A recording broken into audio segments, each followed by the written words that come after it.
نحمده ونصلي ونسلم على رسوله الكريم اما بعد اعوذ باللہ من الشیطان الرجیم بسم اللہ الرحمن الرحیم والمؤمنون والمؤمنات بعضهم اولیاء بعض یأمرون بالمعروف وینہون عن المنکر ویقیمون الصلاة ویؤتون الزکاة ویطیعون اللہ ورسولہ صدق اللہ العظیم وصدق رسولہ النبی الکریم الامین ان اللہ وملائکتہ یصلون علی النبی یا ایہا الذین آمنوا صلوا علیہ وسلموا تسلیما الصلاۃ والسلام علیک یا سیدی یا رسول اللہ وعلی آلک واصحابک یا سیدی یا رحمۃ للعالمین۔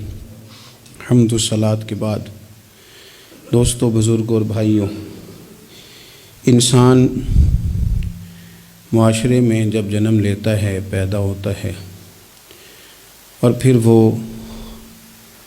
اپنی عمر کے منازل طے کرتا ہے، بہت سارے لوگوں سے اس کا سابقہ پڑتا ہے، بہت سارے لوگوں سے اس کا واسطہ پڑتا ہے۔ بچپن سے لے کر تا وقت انتقال وہ جتنے لوگوں سے ملتا ہے، جتنے لوگوں کے ساتھ وقت گزارتا ہے، ان تمام کی شخصیات اس پر کچھ نہ کچھ اثر چھوڑتی۔ جو بالکل غیر جاندار چیزیں ہیں نا، آپ سمندر کے کنارے بیٹھ جائیں تو آپ کے جسم کو خنکی محسوس ہوگی، ٹھنڈک پہنچے گی، اور آپ آگ کے پاس بیٹھ جائیں گے تو وجود حرارت محسوس کرے گا۔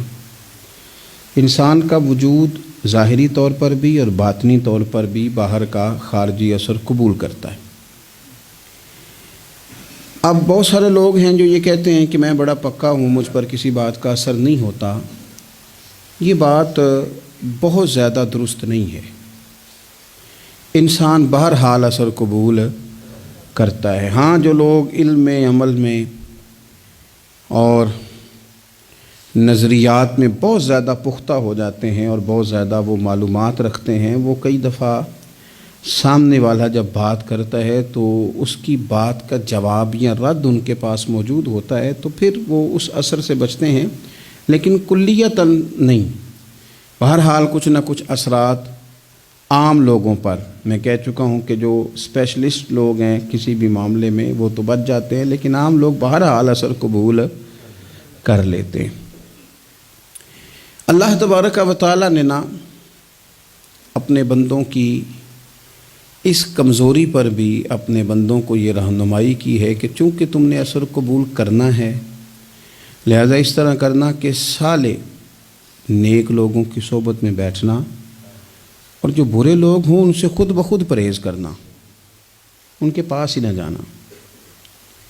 ضروری نہیں ہے کہ بچے کو آگ جلا ہی دے، لیکن بچہ چونکہ اس کا اثر لے لے گا، وہ اسے پتہ نہیں کہ وہ آگ ہے، لہذا اس کی ماں اسے نصیحت کرتی ہے کہ بیٹا تو آگ کے پاس جا ہی نہ، ایسا نہ ہو کہ تو چلا جائے اور تیرے لیے بہت زیادہ نقصان کا باعث یہ چنگاریاں بن جائیں۔ اللہ تبارک و تعالیٰ نے نا ہمیں صالحین کی صحبت اختیار کرنے کا کہا اور برے لوگوں سے بچنے کا کہا، اور اگر قرآن مجید کی زبان میں سادہ ترجمہ کیا جائے تو ایک قوم کے پاس بیٹھنے کو کہا اور 2 مرتبہ پرہیز کا کہا۔ صراط الذین انعمت علیہم، ان لوگوں کے رستوں پہ چلو جو انعام یافتہ ہے، وہ ایک گروہ بتایا، اور غیر المغضوب علیہم ولا الضالین، ان سے بچو جن پر غضب ہوا اور وہ جو رستے سے بھٹک گئے، گمراہ ہو گئے۔ پرہیز کی باری آئی تو 2 لوگ بتائے، بھٹکے ہوئے سے بھی بچنا اور جو فضل والے نہ ہوں، غضب والے ہوں، ان سے بھی بچنا۔ تو صالح صحبت، اچھی صحبت، نیک لوگوں کے ساتھ اٹھنا بیٹھنا۔ قرآن مجید کی سورہ توبہ میں اللہ کریم ارشاد فرماتے ہیں والمؤمنون والمؤمنات بعضهم اولیاء بعض، مومن مرد اور مومن عورتیں ایک دوسرے کے مددگار ہیں، دوست ہیں، مددگار ہیں۔ کیا مدد کرتے ہیں؟ وہ مالی مدد کرتے ہیں، ان کو معاشی طور پر سپورٹ کرتے ہیں؟ نہیں، ارشاد فرمایا یأمرون بالمعروف وینہون عن المنکر، وہ نا بھلائی کا حکم دیتے ہیں اور برائی سے منع کرتے ہیں، یہ والی مدد کرتے ہیں ایک دوسرے کی، یہ مومنوں کا کمال ہے۔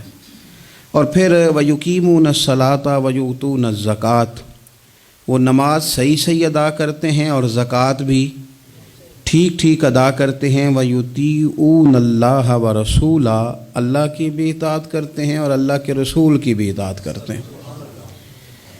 ان کی مدد یہ ہے ایک دوسرے کے لیے کہ وہ بھلائی کا حکم دیتے ہیں، برائی سے منع کرتے ہیں، مل کے نمازیں پڑھتے ہیں، زکوٰۃ ادا کرتے ہیں، اللہ اور اس کے رسول کی اطاعت کرتے ہیں۔ فرمایا اولئک سیرحمہم اللہ، قربان جائیں، کیا انداز کریمانہ ہے رب کریم کا۔ فرمایا یہ وہ لوگ ہیں جن پر اللہ ضرور رحم فرمائے گا، جن پر اللہ اپنے فضل سے ضرور رحم کرے گا، اللہ ضرور رحمت کرے گا ان لوگوں پر، اس لیے کہ یہ ایک دوسرے کے مددگار ہیں۔ ان اللہ عزیز حکیم، اور بے شک اللہ غالب حکمت والا ہے۔ ایک دوسرے کی مدد خیر کے کاموں میں کرنی چاہیے۔ نبی کریم صلی اللہ تعالیٰ علیہ وسلم نے فرمایا کہ اپنے بھائی کے مددگار بن جاؤ، چاہے وہ ظالم ہو یا مظلوم ہو۔ فوری طور پر انسانی ذہن میں سوال اٹھتا ہے کہ یا رسول اللہ صلی اللہ تعالیٰ علیہ وسلم، یہ مظلوم کی مدد تو سمجھ میں آتی ہے، ظالم کی مدد کیسے کریں؟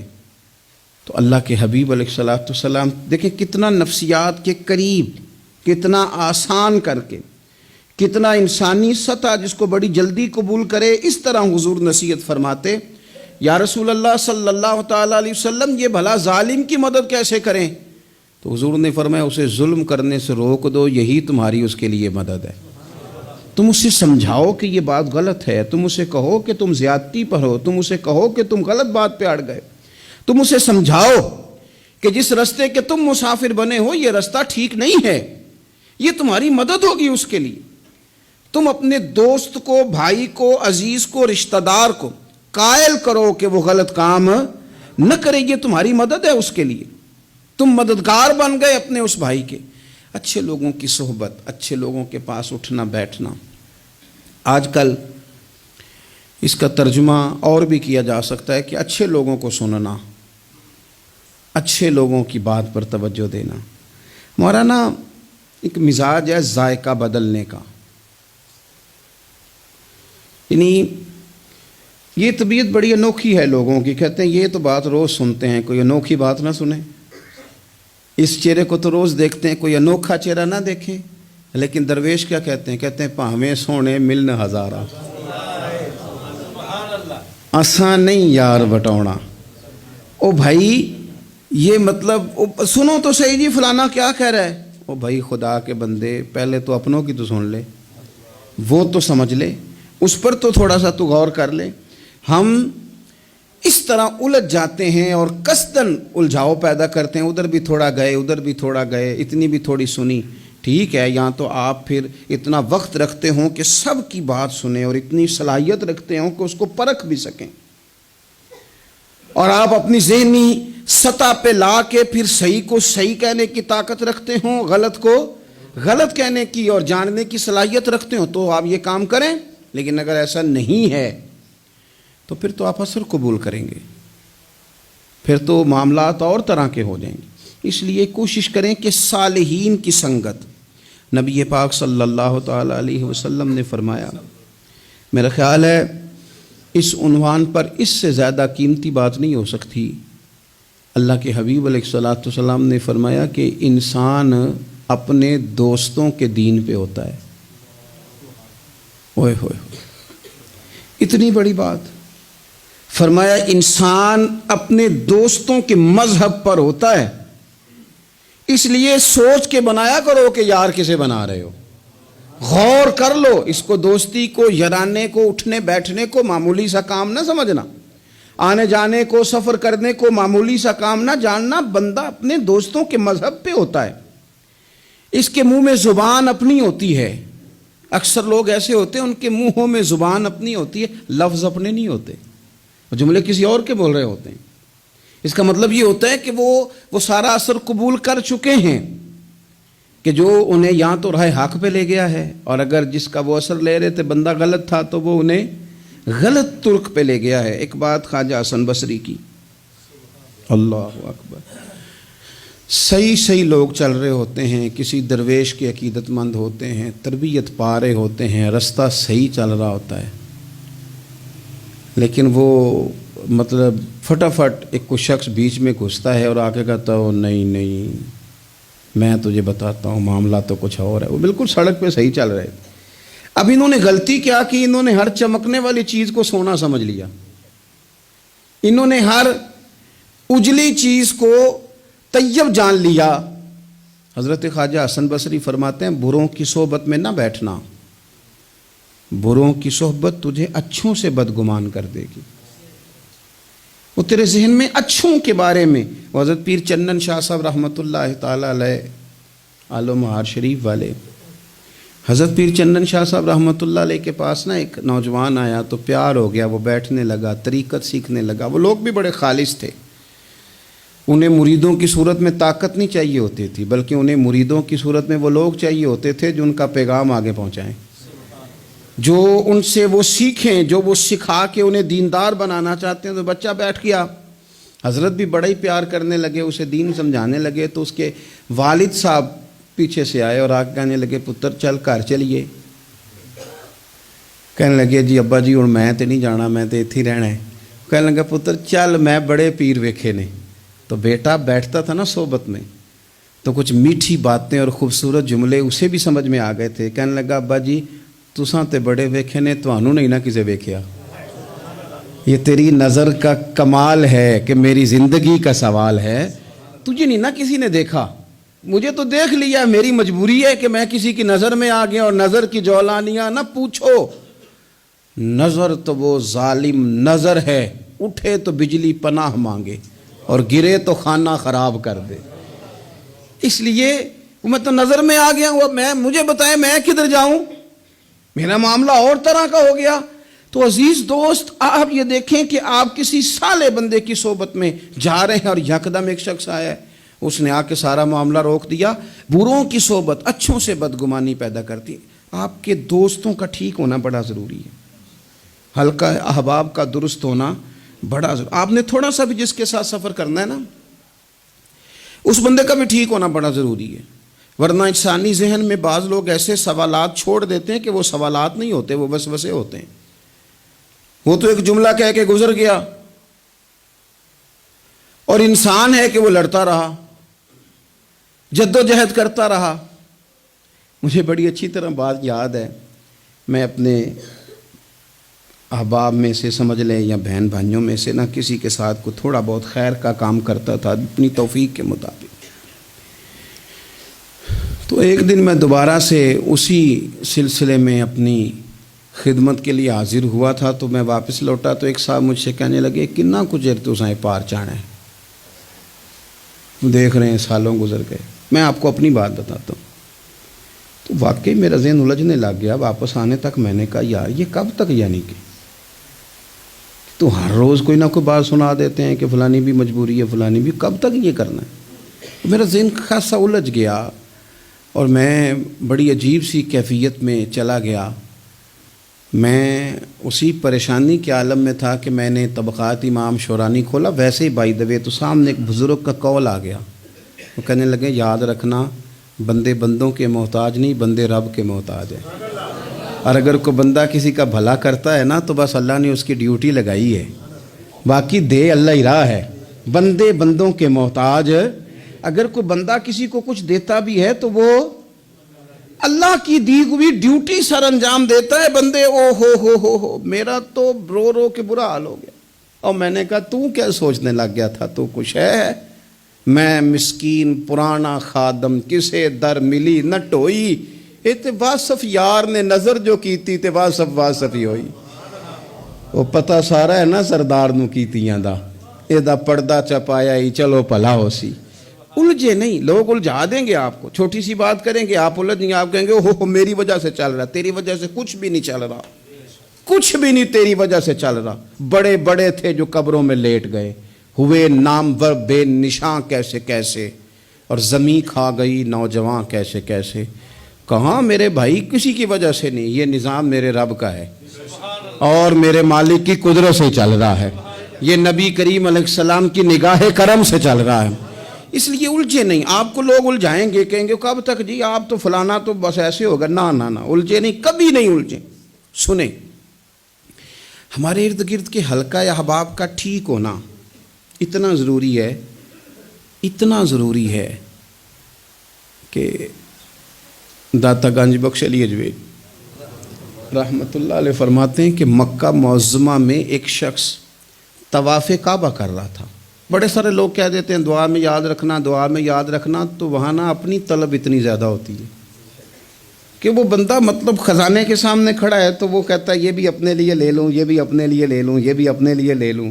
ہوتے ہیں کچھ لوگ جن کو مطلب جو نظروں سے ہٹتے نہیں تو بندہ ان کے لیے دعا کرتا ہی رہتا ہے، لیکن زیادہ نہیں، میں آپ کو صحیح کہہ رہا ہوں، کم لوگ ہوتے ہیں۔ آج ہم جاتے ہیں بڑا مشکل سے سفر کر کے حرم شریف میں، لیکن بڑی آسانیاں، جہاز کا سفر ہے، بہت ساری آسانیاں۔ تو ایک بندہ 6 ماہ سال پیدل اس نے سفر کیا اور حرم شریف پہنچا، وہاں اس نے دعائیں مانگنی، اب اسے کوئی اور یاد آتا ہے، وہ تو بھائی خرچ ہو گیا، اس کا تو وجود تھکن سے چور ہو گیا۔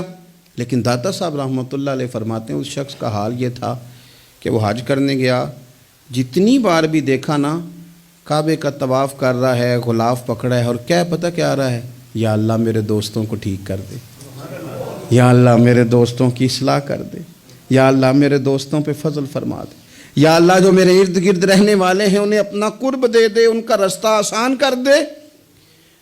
وہ کہتے ہیں ایک درویش سے نہ ہی رہا گیا، اس نے کہا خدا کے بندے کچھ اپنے لیے بھی مانگ، جتنی دفعہ تجھے دیکھا ہے تو کہتا ہے یا اللہ میرے دوست ٹھیک کر دے، میرے دوست ٹھیک کر دے۔ وہ کہنے لگا تمہیں پتہ ہی نہیں، یہ بھی میں اپنے لیے ہی مانگ رہا ہوں۔ اس نے کہا اپنے لیے کس طرح مانگ رہا ہے؟ کہنے لگا وہ ٹھیک رہیں گے نا تو پھر میں بھی ٹھیک ہی رہوں گا، جب چاروں جانب سے مشورہ ہی خیر کا ملے گا تو میں کیسے بگڑوں گا؟ جب وہ سارے مجھے اچھی رائے دیں گے اور اچھی طرف ہی قائل کریں گے تو کیسے کام خراب ہوگا؟ تو میں بالواسطہ اپنے لیے ہی اللہ سے سوال کر رہا ہوں کہ یا اللہ انہیں سوار دے تاکہ میرا بھی فائدہ ہو جائے۔ اپنے حلقہ اثر میں ایک تو خود اچھی بات کریں، بری نہ کریں، اور دوسرا نہ کوشش کریں کہ ایسے لوگوں کے پاس جا کے بیٹھیں، اور جا کے بیٹھنے کے لیے بھی نا انسان کا پہلے ارادہ، پہلے نیت۔ ہم جب کسی جگہ جاتے بھی ہیں تو ہماری نظریں اتنی طائرانہ پہلے پڑتی ہیں، اتنی تنقید کرتے ہیں، پہلے ہم نے اپنے ذہن میں جو خاکہ بنایا ہوتا ہے نا کسی کا، پہلے اس میں اسے تولتے ہیں، پہلے ہم پوری طرح نچوڑ کے دیکھتے ہیں کہ کون سی چیز صحیح ہے اور کون سی غلط ہے۔ اس ذائچے میں اگر کوئی پھر بھی پورا اتر آئے، پھر بھی اس کی کہی ہوئی باتوں کو اس ذوق سے قبول نہیں کرتے۔ جب آپ کا سیکھنے کا مزاج ہے تو پھر تو ہمیں کہا گیا کہ یہ علم، یہ معرفت، یہ تو مومن کی گمشدہ میراث ہے، مومن کی ہے، اس سے گم ہو گئی ہے، جہاں سے ملے وہاں سے حاصل کرو۔ خیر کی بات آپ ذہن بنائیں، اچھا گمان کریں کہ یار میں نے سیکھنا ہے، تو آپ طالب علم سے بھی سیکھ لیں گے، چھوٹے بچے سے بھی سیکھ لیں گے۔ اگر آپ کا ذہن ہے اور اگر یہ نہیں ہے تو پھر میرے بھائی اینک اتنی تگڑی ہے، اتنی سخت ہے کہ اس کے شیشوں پر کوئی پورا اتر سکتا ہی نہیں، تو پھر کس طرح سیکھیں گے؟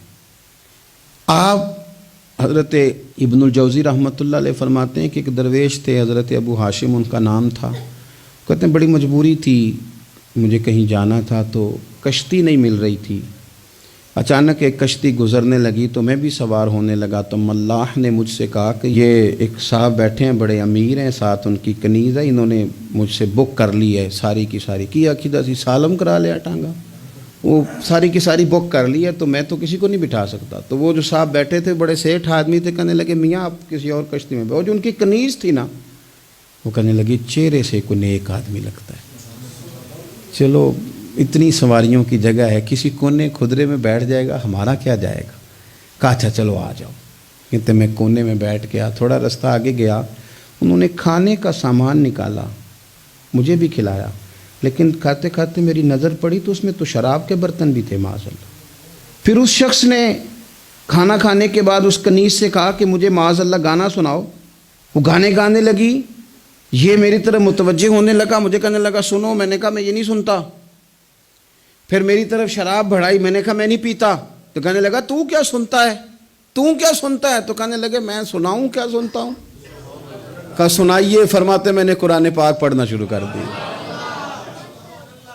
کچھ لوگ، میں آپ کو یقین سے کہتا ہوں، کچھ لوگ ایسے ہیں جن کی زندگی دور گزر گئی ہے مسجد سے، انہیں کو بندہ چاہیے جو تھوڑا سا جا کے پیغام حق سنائے۔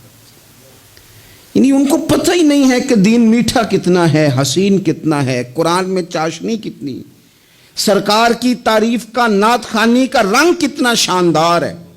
میرا یہ ماننا ہے کہ جسے رب رسول کے رنگوں کی خوشبو کا پتہ چل گیا نا، پھر دنیا کا کوئی اور رنگ اسے اپنی طرف مائل کر ہی نہیں سکتا، سوال ہی پیدا نہیں ہوتا۔ کچھ لوگوں نے سونگا نہیں ہے، آئے نہیں ہیں، قریب نہیں آئے۔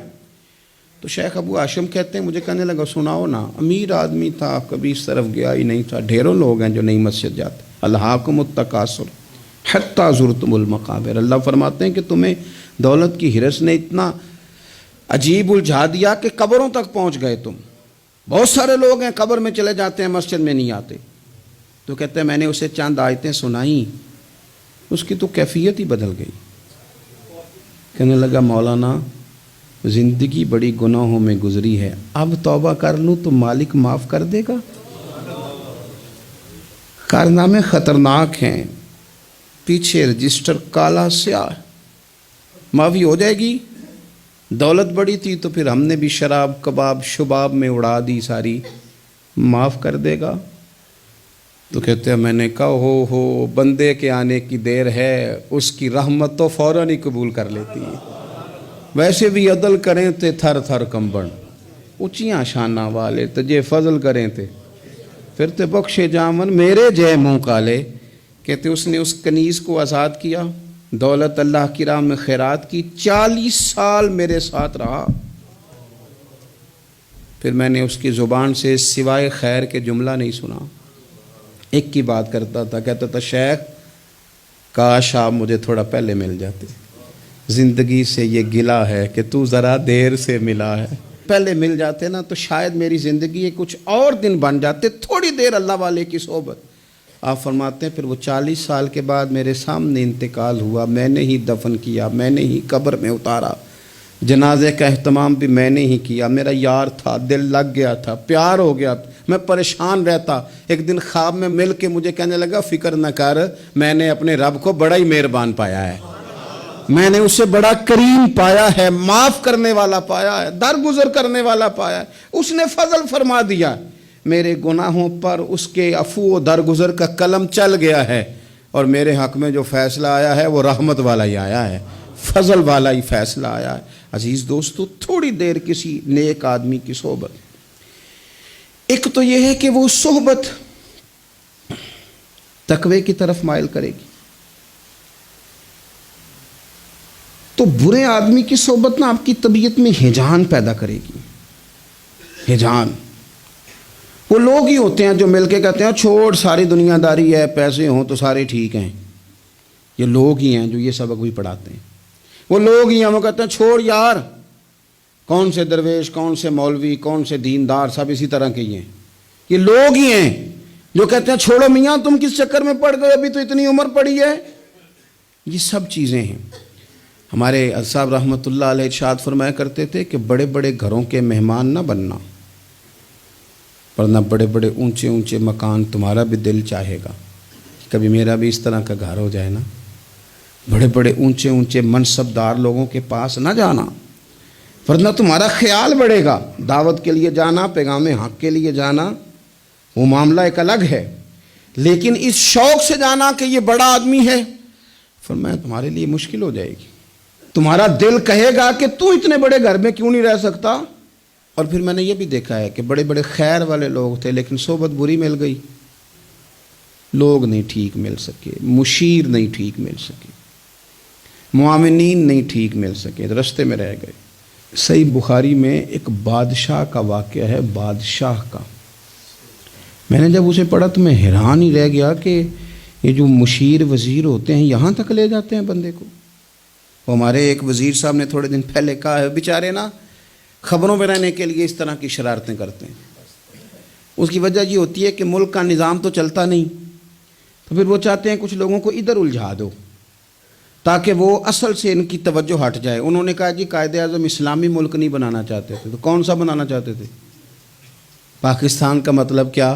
لا الہ الا اللہ محمد رسول اللہ صلی اللہ علیہ وسلم۔ میں آپ کے جواب میں صرف اتنی بات کہوں گا کہ جو پاکستان بنانے والے تھے نا، وہ آپ کی طرح کے لوگ نہیں بنانا چاہتے تھے، آپ کی طرح کے لوگوں کے حوالے نہیں کرنا چاہتے۔ ہمارے لیڈروں کا یہ حال ہے کہ اس طرح کے لوگوں کو مشیر بنا لیتے ہیں، وزیر بنا لیتے ہیں۔ یہ کتنی رکاوٹ پیدا کرتے ہیں، کتنی تباہی کرتے ہیں۔ دیکھیے بخاری میں موجود ہے، ہرقل بادشاہ نے حضرت ابو سفیان رضی اللہ تعالیٰ عنہ، جو اس وقت ابھی کلمہ نہیں پڑھتے تھے، ان کو بلا کے نبی پاک علیہ السلام کے بارے میں ساری باتیں پوچھی، ایک ایک بات اس نے حضور کے بارے میں پوچھی، اور آخر میں یہ بھی پوچھا کہ کیا انہوں نے معاذ اللہ کبھی جھوٹ بولا ہے؟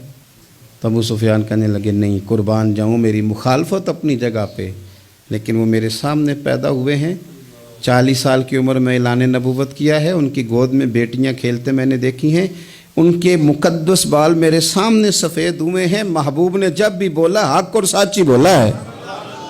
اس کی نا طبیعت میں دین اتر گیا بادشاہ کی۔ اس نے اس کے جواب میں بڑا خوبصورت جملہ کہا، کہنے لگا جس نے بندوں سے کبھی جھوٹ نہیں بولا، وہ یہ جھوٹ کیوں بولیں گے کہ میں اللہ کا رسول بن کے آیا۔ اس کی طبیعت تسلیم کر گئی کہ نبی پاک علیہ الصلوۃ والسلام سچے اور آخری نبی ہیں، اور اس نے اظہار بھی کیا، کہنے لگا مجھے یہ تو امید تھی کہ اللہ کے آخری محبوب علیہ السلام اپنی شانوں، عظمتوں، رفعتوں، بلندیوں سمیت تشریف لانے والے ہیں، پر یہ نہیں پتہ تھا کہ وہ اہل عرب میں سے آئیں گے۔ اس نے کہا میں جلدی سے حاضر ہو کے نا حضور کی اطاعت قبول کرتا ہوں۔ لیکن بادشاہ تھا نا، بڑا آدمی جو ہوتا ہے نا، وہ اپنے ماحول کو ذرا تھوڑا ساتھ لے کے چلنا چاہتا ہے۔ تو بادشاہ نے بھی نا اپنے جتنے اس کے وزیر مشیر تھے ان کو بلایا اور اپنے محل میں دعوت دی۔ ذرا انداز دیکھیے گا، اور خود بالا خانے کے اوپر چڑھ گیا، دروازے بند کر لیے، اور اوپر چڑھ کے نا انہیں بالا خانے سے جھانک کے کہنے لگا تمہیں بھی پتہ چل گیا، مجھے بھی پتہ چل گیا، اللہ کے آخری رسول تشریف لے آئے صلی اللہ تعالی علیہ وسلم۔ اب میرا خیال ہے کہ ہماری اور تمہاری بہتری اور بقا اسی میں ہے کہ ہم بیٹھے نہ رہیں، جلدی سے جا کے محبوب پاک کے دامن کو تھام لیں، حضور کی فرما برداری قبول کر لیں۔ اب جب بادشاہ نے یہ بات کی تو وہ جو وزیر تھے، مشیر تھے، ان کی حالت اتنی خطرناک ہو گئی کہ وہ تو دروازوں کی طرف دوڑے کہ کھولیں گے اور نوچ لیں گے بادشاہ کو، یہ کیا کہہ رہا ہے معاذ اللہ۔ اس قدر زیادہ ان لوگوں نے اظہار کیا استغفر اللہ معاذ اللہ دین سے دوری کا۔ جب بادشاہ نے یہ کیفیت دیکھی نا، اوہو، بندے دیکھ کے رب رسول سے دور رہ گیا، کہنے لگا نہیں نہیں بھائی، نہیں، میں تو صرف تمہیں آزما ہی رہا تھا کہ تم اپنے دین کے ساتھ کتنے پختہ ہو، ہم نہیں کہیں بھی جا رہے، ہم یہیں رہیں گے، یہی ہمارا دین رہے گا۔ ان وزیروں نے، مشیروں نے، دوستوں نے، قریبی لوگوں نے رسول اللہ کی غلامی میں نہیں آنے دیا۔ اتنا برا اثر کرتے ہیں یہ مشیر وزیر، اتنا خوفناک حال کر دیتے ہیں انسان کا قریب رہنے والے لوگ کہ سامنے کرم کا دریا بہہ رہا تھا، لیکن اس کی بدقسمتی دیکھو، وہ دور اس لیے رہ گیا کہ اس کے دوست ٹھیک نہیں تھے، مشورہ دینے والے ٹھیک نہیں تھے، قریب رہنے والے ٹھیک نہیں، یہ دور رہ گیا، اور نجاشی کلمہ پڑھ کے محبوب کا مسلمان ہو گیا۔ اور حضرت عائشہ صدیقہ فرمایا کرتی تھی نجاشی وہ خوش قسمت مسلمان ہے کہ جب وہ دنیا سے گیا تو اس کی قبر سے بھی نور نکلا کرتا تھا۔ اس نے نہیں بادشاہ دیکھی، غلامی کی رسول کریم، اور اس نے اپنے مشیروں پر لوگ تو یہاں تک بری صحبت اثر کرے گی کہ وہ دین سے دور لے جائے گی۔ اور ایک تو ہے دین کے قریب آنا، یہ جو بات آخر میں کرنے لگا ہوں نا، یہ زیادہ توجہ طلب ہے۔ جو لوگ کہتے ہیں نا میرا دل نہیں بدلتا، جو لوگ کہتے ہیں میری کیفیت نہیں بدلتی، ذوق نہیں آتا، تو یہ حدیث بتاتی ہے کہ ذوق بھی کوئی خاص صحبت میسر آئے تو پھر ہی قائم رہتا ہے۔ وہ جو محبوب علیہ السلام نے فرمایا نا کہ اللہ کا بندہ وہ ہے جسے دیکھو تو رابی یاد آ جائے۔ خاص لوگ ہوتے ہیں جن کی صحبت میں بیٹھنے سے انسان کا دل اللہ سے جڑتا ہے، رسول اللہ صلی اللہ علیہ وسلم سے جڑتا ہے، دین پر عمل کرنے کو طبیعت چاہتی ہے۔ ایسے لوگوں کی صحبت کتنی مفید ہے وہ ہمیں اس حدیث سے عکس کرنا ہے۔ حضرت حنظلہ رضی اللہ تعالیٰ عنہ اور مرکز وفا اور اس امت کے ادب اور عشق میں استاد حضرت ابو بکر صدیق رضی اللہ تعالیٰ عنہ، یہ دونوں حضور کی بارگاہ میں گئے، انداز کا اختیار کیا، کہنے لگے یا رسول اللہ صلی اللہ علیہ وسلم، ہمارے دل کی تو کیفیات دو قسم کی ہیں۔ حضور جب ہم آپ کے پاس ہوتے ہیں نا، جنت اور دوزخ کا ذکر سنتے ہیں، ہمیں یوں لگتا ہے جنت اور دوزخ ہماری آنکھوں کے سامنے، دل کے اندر فوراً جذبات ابھر آتے ہیں کہ اب ہر خیر کا کام کرنا ہے، اب جنت ہی کی طرف مائل ہونا ہے۔ ہماری قلبی کیفیات، ہماری باطنی کیفیت بدل جاتی، نور علی نور ہو جاتا ہے سارا کچھ۔ لیکن حضور جب ہم آپ کی بارگاہ سے اٹھ کے گھر جاتے ہیں، بال بچوں کے پاس جاتے ہیں، تو پھر وہ حال نہیں رہتا۔ یا رسول اللہ صلی اللہ علیہ وسلم یہ کیا ہے؟ تو محبوب نے کیا فرمایا؟ آپ یقین کریں جو اہل طریقت اور تصوف ہے نا، یہاں ان کی روحیں مچل جاتی ہیں۔ حضور فرمانے لگے حالت ایک طرح کی نہیں رہتی، ہاں اگر تمہاری وہی حالت رہے جو تمہاری میرے پاس ہوتی ہے، اگر کیفیت باطنیہ وہی رہے جو میری بارگاہ میں ہوتی ہے، تو فرمایا تم بستروں میں موجود ہوں اور فرشتے آ کے تم سے سلام کریں، تم ابھی رستوں میں ہو اور فرشتے تم سے ملاقات کریں، اگر تمہاری کیفیت وہ بن جائے جو یہاں ہوتی ہے، اگر تم اسی پر جم جاؤ وہی حالت ہو جائے، تو پھر تو فرشتے گویا آئیں تمہاری زیارت کے لیے، تمہاری ملاقات کے لیے فرشتے آئیں۔